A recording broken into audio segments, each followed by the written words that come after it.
I don't think that anyone with a brain and a heart and blood in their veins and a modicum of any kind of empathy or sympathy could help but be deeply hurt, deeply upset when the details of baby Arthur's death were revealed earlier this week.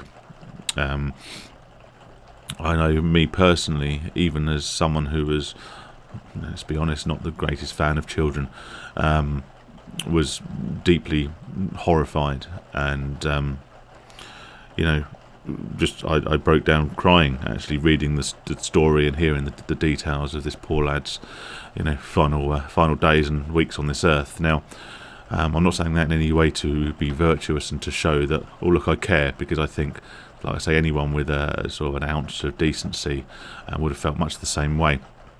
But as the details of the sentencing of the couple involved were released, there were not only cries for an increased prison sentence, there were also understandably cries for the reintroduction of the death penalty for people such as this who commit such heinous and evil crimes.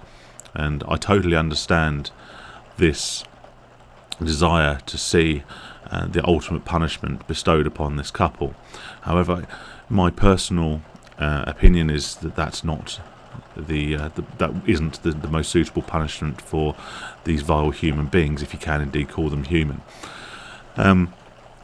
Poor Arthur lived his life believing no one cared about him, but he also lived a life of fear, not knowing what fresh abuse or torment was waiting around the next corner.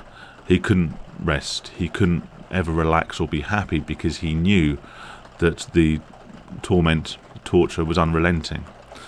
And this, I believe, is the life that should be bestowed upon these two individuals. Prison will afford them an element of security. I'll be amazed if they both make it the full length of the sentence, but whilst they're behind bars, they will have at least an element of protection from others. The death penalty is, in my eyes, far too easy an out for them.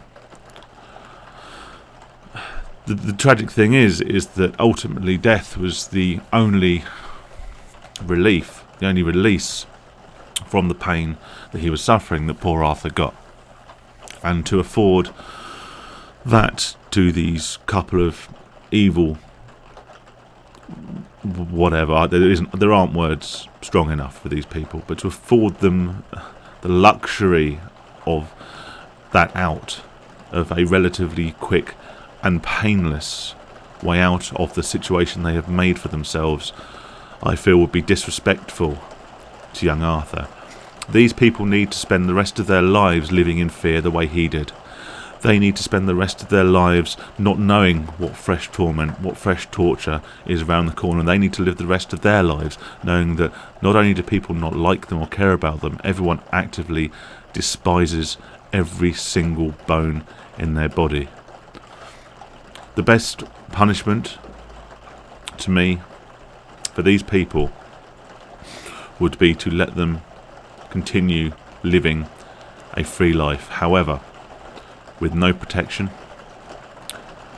and no government-funded relocation, no police protection, like I say, and no ability to change their identities or to hide their identities. Their faces should be published everywhere in the national media, and if relevant, and if it doesn't cause safety concerns for those around them, their personal details should be made public, including their whereabouts and their addresses and their employers, not that I believe they probably have them.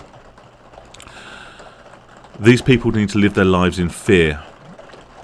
So rather than be protected by prison guards, they know there's 67 million people in this country who despise them with a passion.